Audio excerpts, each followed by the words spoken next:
जम्मू से हैं प्रिया जी, स्वागत है आपका। हेलो जी मैम। नमस्ते मैम। मैं जी प्रिया नहीं हूँ, मैं नमस्कार। रिया हूँ। रिया, रिया चलिए माफ कीजिएगा, बताइए रिया जम्मू से। जी। हाँ जी, नमस्ते यकीन साहब जी। रिया जी, मैं तो हेलो। सही नाम बोल रहा हूँ ना? आपका स्वागत है। हाँ जी हाँ जी सर, क्योंकि मैं आपसे बड़ी पुरानी जुड़ी हुई हूँ ना, मैं प्रिया नहीं रिया हूँ, इसलिए मैं अपना नाम करेक्ट कर रही हूँ। जी हाँ सर, अभी एक मैम ने बोला कि वो राई वाला नुस्खा तो फेस पे छाइयों के लिए सर मेरे भी थी, मुझे तो बड़ा काफी आराम है। मैं तो सिर्फ गोंद मोरिंगा लेती हूँ सुबह और शाम, हाँ हाँ। आधा आधा ग्राम। मुझे वाह। तो फर्क है, मगर सर मेरे थोड़े थोड़े से डार्क सर्कल नहीं जा रहे हैं और थोड़े थोड़े डार्ट नहीं जा रहे हैं, ऐसे क्लियर फेस नहीं है मेरा। पहले से तो बहुत 50-90% फर्क है मुझे। ठीक है, तो ठीक। उसके लिए और सर मेरा ना हमेशा फेस डाउन रहता है। बॉडी मेरी पूरी ठीक है, 61 मेरा वेट है, सिर्फ फेस मेरा हमेशा डाउन रहता है। ऐसे लगता है कि बीमारी हूँ बीमारी हूँ। जो भी फेस देखेगा बोलेगा कि क्या बीमार है। ऐसे मेरी बॉडी ठीक है, कोई बीमारी नहीं है। पहले अस्थमा थी, वो भी मेरी ठीक हो गई है। और मैंने गोंद चिरकोंचा मंगवाया था सर, 2-3 दिन मैंने खाया। थोड़ा गर्म होता है वो, मुझे डाइजेस्ट नहीं हुआ। फिर मैंने सोचा कि अभी मैं थोड़ी देर बंद करके आगे लूंगी उसको। तो सर मुझे वो राई वाला नुस्खा बता दो, या जिससे पूरा फेस क्लियर हो जाए, कोई नुस्खा वो बता दो। ठीक है, ठीक है। रिया जी, मैं बता रहा था कि हमारे इलाज जो है 2 किस्म के होते हैं, एक बाहरी और एक अंदर का। अगर अंदर से कोई कमी हो तो ये गोंद मोरिंगा और कैल्शियम 1 हफ्ते में 2 बार खाना चाहिए। कैल्शियम मल्टीविटामिन्स की कोई भी टैबलेट या कैप्सूल 1 हफ्ते में 2 खाना चाहिए, 2 बार। ये हमारे जिस्म की ज़रूरत है। कभी कभी हमारे जिस्म की ज़रूरत बाहर से पूरी की जाती है, और इस उम्र में जहाँ हम 45-50 साल के होते हैं, हमारा जिस्म उतना कैल्शियम और मल्टीविटामिन्स और जिंक और वगैरह वगैरह जो है वो पैदा नहीं करता, तो हमें बाहर से डालना पड़ता है। तो एक तो ये जिंक लेने लगी, जो कैल्शियम की टैबलेट 2 बार, गोंद मोरिंगा आप लेती ही हैं। और वो सुधा जी का फ़ोन था जो मैं बहुत पहले बताया करता था नुस्खा, वो ये था कि ये जो राई होती है ना, सरसों जिसका तेल हम यूज़ करते हैं, ये ले लें 100 ग्राम। मेथी ले लें 100 ग्राम। और अलसी ले लें 100 ग्राम। और ये हल्दी ले लें। इन सबको कूट लें और फिर इसका लेप टाइप का बना के ना, थोड़ा सा गाढ़ा सा बना के अपने चेहरे पर रब करें और थोड़ा छोड़ दें। जब ये सूख जाए तो इसे धो लें। थोड़ी सी हो सकता है जलन सी हो चेहरे पर, जो एक मामूली जलन जो आप बर्दाश्त कर सकती हैं, वो ये नुस्खा था जो मैं काफ़ी 4-5 साल पहले बताता था, तो उसकी वो याद दिला रहे थे। बहुत शुक्रिया हमारे साथ जुड़ने के लिए। छपरा से हमारे साथ नीतू जी जुड़ गई हैं, स्वागत है आपका। नमस्ते मैम। जी नमस्कार मैम। नमस्ते सर। छपरा वालों नमस्ते, आदाब, जय हिंद, स्वागत। सर मैं आपका इलाज चला रही हूँ, अपने लिए भी 2-3 इलाज ले रही हूँ। सर मेरे हाथ जहाँ से मुड़ती है वो उंगली मेरा टाइट हो जाता है, और टाइट हो जाता है, उस पर सोने के बाद और टाइट हो जाता है, उस पर धीरे धीरे नॉर्मल हो जाती है, उस पर थोड़ा थोड़ा दर्द भी रहता है उंगली सब में। और दूसरा सवाल ये है कि मेरी बच्ची के गांठे का इलाज मैं सर से ले रही हूँ, तो क्या मैं उसे दही और पनीर का बना हुआ कुछ दे सकती हूँ? दही दे सकती हूँ क्योंकि सर तो दूध और घी मना करते हैं, इसलिए पूछना चाहती हूँ। ठीक है जी। हाँ, दही और दूध में फ़र्क है, तो ये दोनों चीज़ें आप उन्हें दे सकते हैं। जैसे मैं बता रहा था कि जब भी कोई चीज़ मीठी होती है तो वो ताकतवर होती है, और जब वो खट्टी हो जाती है तो वो उसकी तासीर बदल जाती है। तो अगर वो नींबू खा सकते हैं तो दही भी खा सकते हैं, पनीर भी खा सकते हैं। तो ज़रूर आप उन्हें दे सकते हैं। और क्या सवाल था? दर्द उंगली में। हाँ, वो तो आप एक्सरसाइज तो कर ही रहे होंगे, जो मैंने ये वाली बताई है। ये वाली एक्सरसाइज करना ज़रूरी है। और गौनसिया ले सकते हैं 1 बार या 2 बार, और लगातार 2-3 महीने ले सकते हैं। मैं दुआ भी करूँगा कि भगवान आपको फ़ायदा दे दे। चंडीगढ़ से हैं निशा जी, स्वागत है आपका। हेलो। हाँ जी मैम, सर से बात करवा दूँ? कर लीजिए बात। हाँ जी। जी निशा जी, स्वागत है आपका। हाँ जी, नमस्कार सर। जय हिंद। मेरे ना आपसे गोसिया मंगवाया था सर। क्या मंगवाया था? गोसिया मंगवाया था। ठीक है। मेरी ना कमर में दर्द होता है, एक टांग में दर्द होता है, एक पैर ना मेरा सुन जाता है, जैसे नीचे चलने फिरने की मेरे को दिक्कत होती है। तो मेरा ऑपरेशन भी हो रखा है डिस्क का। जब से फिर भी मेरा दर्द ठीक नहीं हो गया।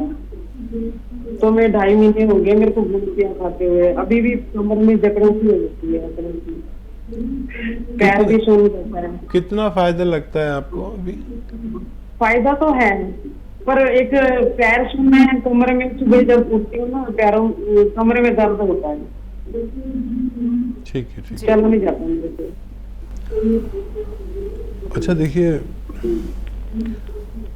फ़ायदा है लेकिन पूरी तरह नस दबी हुई है, बहुत बुरी तरह। तो हो सकता है ज़्यादा वक्त लगे आपको, क्योंकि काफ़ी बुरी तरह नर्व दबी हुई कमर की डिस्क में। सिर्फ कमर की डिस्क में ही नर्व दबती हैं जो हमारे पैर सुन होते हैं।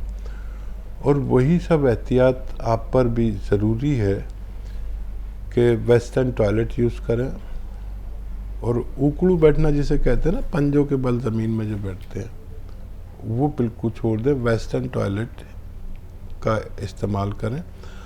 अगर वज़न आपका कद के अनुसार ना हो, ज़्यादा हो, तो वज़न भी कम कर लें। बस यही एक तरीका है कि आप स्वस्थ रह सकते हैं। अगली कॉलर हैं, स्वागत है आपका। हाँ जी, सलाम वालेकुम। वालेकुम अस्सलाम। आपका नाम क्या है? रशीदा जी रशीदा मैं जी। मध्य प्रदेश से बोल रही हूँ। मैंने अभी 2 दिन पहले भी कॉल की थी। तो हकीम साहब से मुझे पूछना था कि मेरा बेटा है 20 साल का, तो उसकी जो है तो हेल्थ भी बढ़ गई है, और उसको जो तो सारे फंगस हो गए। तो हकीम साहब ने जैतून नमक बताया था। तो जैतून नमक मैंने हकीम साहब उसको 2-3 महीने से शुरू कर दिया था, आपने मुझे बताया था।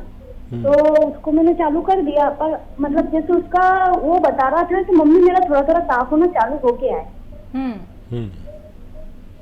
ये हकीम साहब, तो अब ये हकीम साहब जैसे उसको ये फायदा तो हो रहा है, उसको मैं अर्ली मॉर्निंग भी दे देती हूँ खाली पेट पे। और आपका एक जो नुस्खा आप बताते हैं जैसे मेथी धनिया, उसको थायराइड भी है हकीम साहब। ठीक है, ठीक। तो क्या है कि वो थोड़ा सुस्त सुस्त भी रहता है, और उसकी हेल्थ कम नहीं हो रही है हकीम साहब। ठीक है, ठीक है। हेल्थ कम होना नामुमकिन है अगर थायराइड कंट्रोल ना हो।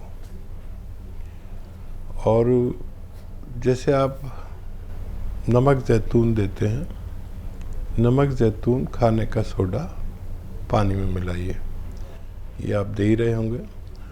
और वो धनिया 300 ग्राम, मेथी 100 ग्राम, आंवला सूखा हुआ 100 ग्राम, इसका पाउडर बना लें और सुबह शाम इस पानी से उन्हें दिया करें। तो ये नुस्खा इनके थायराइड को कंट्रोल करते हुए इनका वज़न कम कर सकता है। थायराइड कंट्रोल नहीं होगा तो वज़न कम होना नामुमकिन है। और उनका चेहरा और वो सब साफ होने लगा है, ये मुबारकबाद के लिए है आपके लिए कि नुस्खा काम कर रहा है। लेकिन थायराइड की दवा भी लें डॉक्टर की, अभी छोड़े नहीं, और ये नुस्खा भी साथ में दें। और तकरीबन 6-7 महीने लग सकते हैं बच्चे को पूरा फ़ायदा होने में। और खाने पीने में भी वो एहतियात करें, जो फैटी चीज़ें हैं जो मोटापा बढ़ाती हैं उनसे परहेज़ करें। जीनत है हमारे साथ, स्वागत है आपका।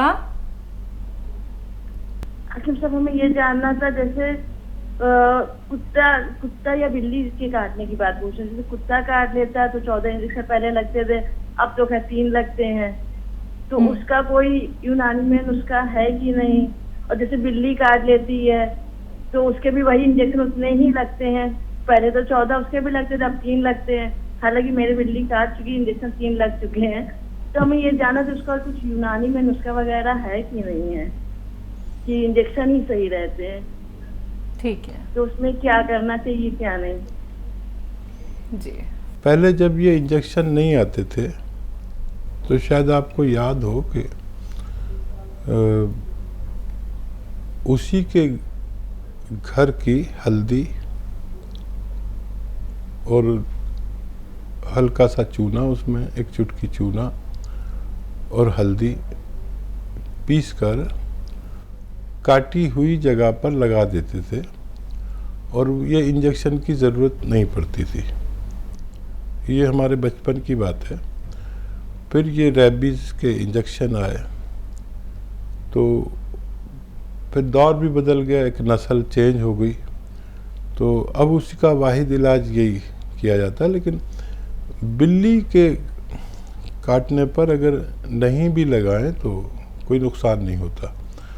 और खून साफ़ करने वाली दवाएं इंटरनल लें, और अगर किसी को कुत्ता अगर काटता है तो कहीं पर अगर उसका दांत लगा है और खून उसका खारिज हुआ है, खून निकला है, यानी ज़ख़म हुआ है, तो लगाना ज़रूरी है। अक्सर क्या होता है कि पैंट पहन रखी है और कुत्ते ने काटा, और कुत्ते का दांत वहाँ तक नहीं पहुँचा। किसी ने जीन्स की पैंट पहन रखी है, लेकिन ज़ख़म तो हो गया, तो उस पर इंजेक्शन आप एहतियातन लगा सकते हैं। लेकिन क्योंकि उसका लुआब, कुत्ते के मुंह का लुआब उस तक नहीं पहुंचा, तो आप नॉर्मल उसकी परम पट्टी भी कर सकते हैं।